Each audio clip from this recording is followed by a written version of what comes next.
तीन चीज़ों पे बड़ा जोर दिया जा रहा है। एक तो ये कि हमने पाकिस्तान की इकानमी को रिवाइव कर दिया। पाकिस्तान की economy, state bank of Pakistan की रिपोर्ट में आज पढ़ रहा था, बल्कि गाड़ी में पड़ी हुई है, वो ये थी कि पिछले साल 6% आपकी लार्ज स्केल मैन्युफैक्चरिंग पीछे गई थी, 5.74%, और इस साल सिर्फ 0.7% पीछे गई है 5 महीनों में। ये इकानमी की रिवाइवल है। फिर ये कहा गया है कि कंस्ट्रक्शन इंडस्ट्री बूस्ट कर रही है। कंस्ट्रक्शन इंडस्ट्री में सीमेंट पहले 5 महीनों में पिछले साल से 12% कम सेल हुई है। एक्सपोर्ट थोड़ा ज़्यादा हुआ है, 27% एक्सपोर्ट ज़्यादा हुआ है, लोकल 12% कंजप्शन कम हुई है। इसका मतलब यह है कि दुनिया पूरी में कंस्ट्रक्शन इंडस्ट्री आगे जा रही है, पाकिस्तान पीछे जा रही है। फिर हम ज़राअत की बात करें तो इस साल 34% काटन कम पैदा हुई है। तकरीबन 4 मिलियन बेल का अभी तक फाल नज़र आ रहा है। 4 मिलियन बेल का मतलब है कि $4 बिलियन की एक्सपोर्ट कम होगी। काटन की, टेक्सटाइल की, एक मिलियन बेल जो है, 10 लाख बेल का मतलब है $1 बिलियन की प्रोडक्शन। लिहाजा 4 मिलियन बेल का कम होने का मतलब $4 बिलियन की टेक्सटाइल की प्रोडक्शन कम होगी। राइस की पैदावार कम हुई है। पिछले साल गंदम पैदा हुई थी 33 मिलियन टन, 31.4। इस साल गवर्नमेंट का अपना टारगेट 27.9 मिलियन है। 3.5 मिलियन टन यानी तकरीबन 95 लाख मन, 9 करोड़ 50 लाख मन कम पैदा होगी गंदम। ये गवर्नमेंट का अपना टारगेट है।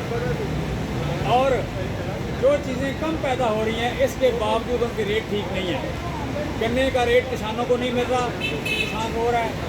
काटन का रेट उसको नहीं मिला, गंदम का रेट उसको नहीं मिला, और उसका नतीजा ये है कि गवर्नमेंट मिलते कर रही है कि किसानों को भी गंदम लगाएं, लेकिन 4 मिलियन टन टारगेट कम करना पड़ा, लोगों ने गंदम लगाई नहीं है।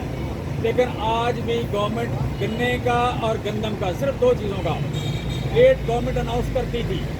पहले दौर में इंडिया में 12 फसलों का रेट मिनिमम प्राइस अनाउंस होती है। पाकिस्तान में सिर्फ 2 फसलों की मिनिमम प्राइस अनाउंस होती थी, गंदम और गन्ना। अगले साल के लिए ना गंदम ना गन्ना, दोनों की प्राइस गवर्नमेंट अनाउंस नहीं कर सकी। तो मैं कह रहा हूँ कि इस वक्त सारा, पंजाबी कहते हैं झूठो झूठ चुकालिया, सारा झूठो झूठ चुकालिया चल रहा है। इस मुल्क की इकानमी को ठीक कर रहा है अतादारड़, इस मुल्क की इकानमी को ठीक कर रही है मरियम बीबी, इस मुल्क की इकानमी को ठीक कर रहा है शहबाज शरीफ, जिनका शायद सारा फोकस ही लूट मार पे हो सकता है, किसी बेवकूफ़ी पे हो सकता है, टिकटॉक पे हो सकता है, किसी रंगबाजी पे हो सकता है, किसी इकानमिक परफॉर्मेंस पे, किसी संजीदा काम पे नहीं हो सकता।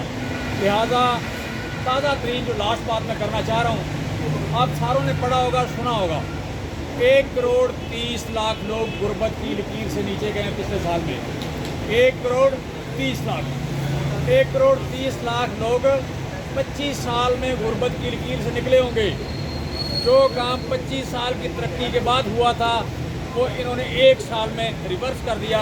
1 करोड़ 30 लाख लोग गुर्बत की लकीर से नीचे गए हैं। पाकिस्तान में 74% के ख़ानदान ऐसे हैं जो अपने अखराजात पूरे नहीं कर सकते, किसी किस्म की सेविंग नहीं कर सकते।